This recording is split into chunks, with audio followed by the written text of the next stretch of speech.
All right, so we're going to pick up with the three-term contingency. What is the three-term contingency? Basically, it is the three terms of operant behavior. We can sometimes call them the ABCs, or the antecedent, behavior, and consequence. And the antecedent refers to what comes before the behavior. So unlike Pavlovian conditioning, where we talked about a stimulus eliciting some type of reflexive response, in operant conditioning, we're going to have stimuli like discriminative stimuli that we just mentioned that will occasion a particular behavior, meaning that it will increase the potential probability of it through its prior associations with reinforcement. So for example, a very simple discriminative stimulus could be saying sit, or raising your hand up, or some other cue that you would indicate to have your dog sit.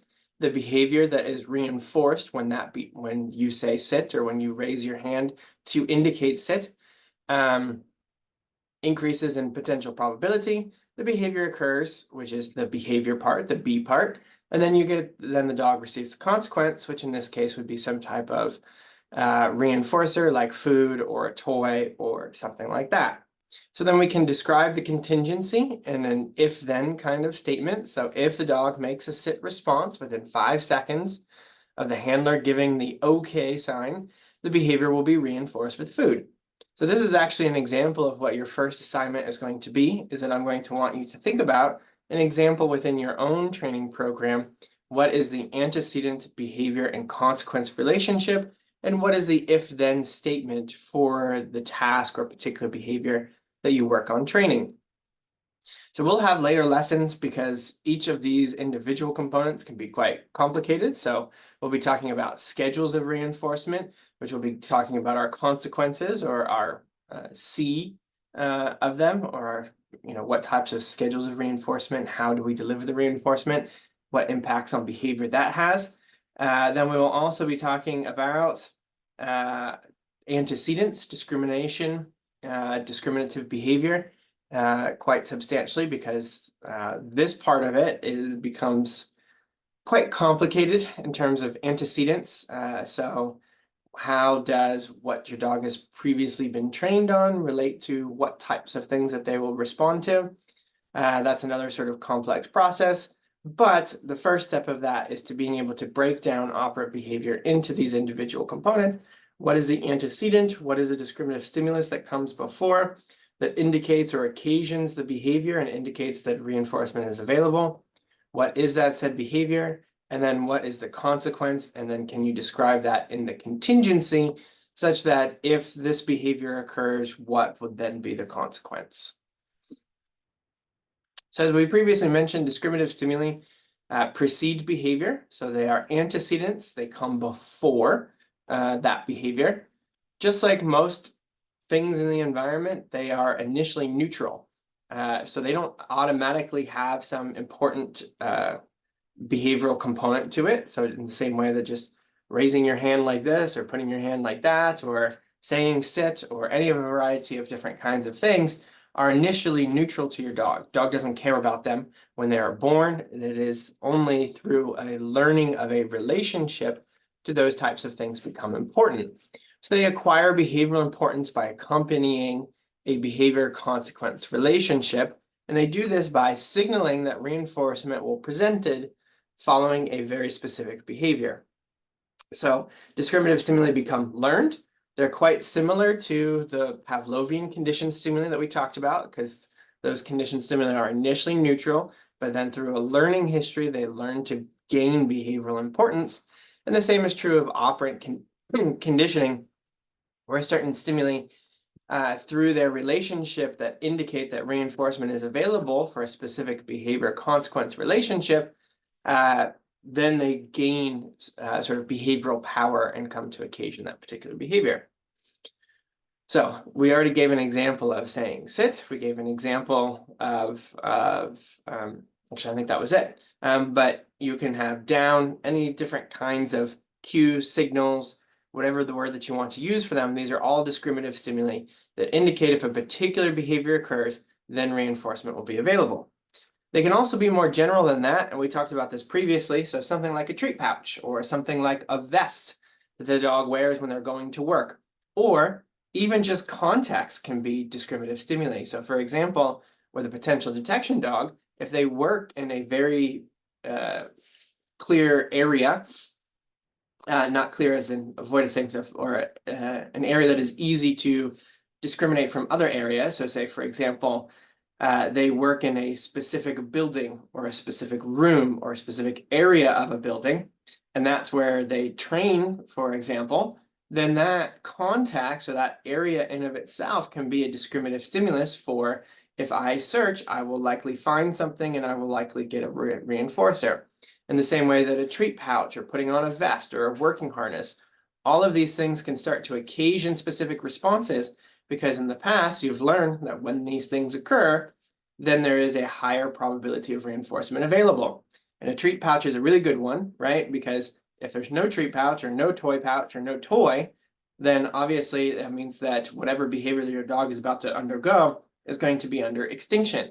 And that in of itself can be the S delta that we talked about, or an extinction stimulus. So not having the vest on, not having the toy on you, or being in an environment in which the dog has never found anything, right? Or the dog has searched and not found anything.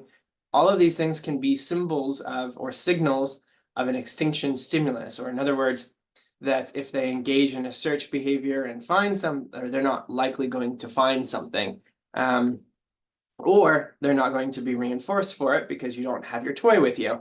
So then that would indicate that those behaviors are not going to be under reinforcement. However, if you have the harness, you have the toy pouch with you, and you're in an environment where the dog has previously trained before, all of these context cues can be discriminative stimuli that indicate that if they engage in a specific behavior, so searching and then finding something, that there will be a high probability of reinforcement that will be delivered of that. So an SD can be quite general, can be a variety of things, doesn't need to just be a sit, it can even be context, but these are all going to be stimuli or antecedents that come before behavior that indicate the probability or the likelihood of reinforcement contingent on the dog engaging in a specific behavior. So how do we teach new behaviors? Where does that come from? And we can talk about a variety of different types of methods, but probably the most basic one and the most widely used one is what we call shaping. So shaping is a way in which we can build a more complex behavior by making very subtle adjustments to more simple behaviors that the dog will already offer to us. So in shaping, we basically have to identify the behavior that we're interested in training, right? That's step one of pretty much any training program. And what we do is that we find the closest behavior the subject already produces. So for example, if I wanted my dog to do a paw or something like that, right? One common method that people will do is that you just go, you grab the dog's paw, you shake it real quick, and then give them a treat. That wouldn't be a shaping approach. The shaping approach would say, I want the dog to give me a paw when I put my hand out. So then what I want to do is find, well, what is the closest thing to that behavior that my dog will do naturally? And perhaps that might just be sitting and moving, or moving their leg one way or another, or any type of minor leg movement, or even if it's just going to be sitting in front of me, that could be the closest thing that the dog already does and will already produce for me. So then what I want to do is reinforce that. So I reinforce for the dog being in front of me. And then what I want to do is start to put that a little bit under extinction, meaning that I'll stop reinforcing that behavior once they are engaging in that behavior specifically. And then I'm going to wait and allow for the next behavior to occur, which would basically be the next closest behavior in that sequence. And once they start engaging in that behavior, I start reinforcing that. I've stopped reinforcing the previous behavior, and then I basically build through what we call successive approximations. So this is just reinforcing a more complex behavior, and we can do this for a wide variety of behaviors, ranging from agility to detection dogs, from anything, by starting initially with a very simple behavior that the dog already has in their repertoire, and then just subtly adding step by step through successive approximations, meaning that I will start reinforcing closer and closer to what it is that I want that complex behavior to be. And once I get to the next step, I would then stop reinforcing the prior step so that it encourages moving on to the next step. And then I just sort of continuously wait until I get to that next step in behavior and start reinforcing that, and shaping in of itself is the sort of differential reinforcement through successive approximations, or basically meaning that I reinforce some behaviors, not others, by getting closer and closer to what I want that final behavior to be. So it's a very nice way to build complex behaviors by going little step by little step by little step, and allowing the dog to engage in sort of behavior that they want to offer in general within that training session. And then I can just slowly increase the complexity of that behavior through reinforcing those approximations. All right, next we're going to move on to motivating operations.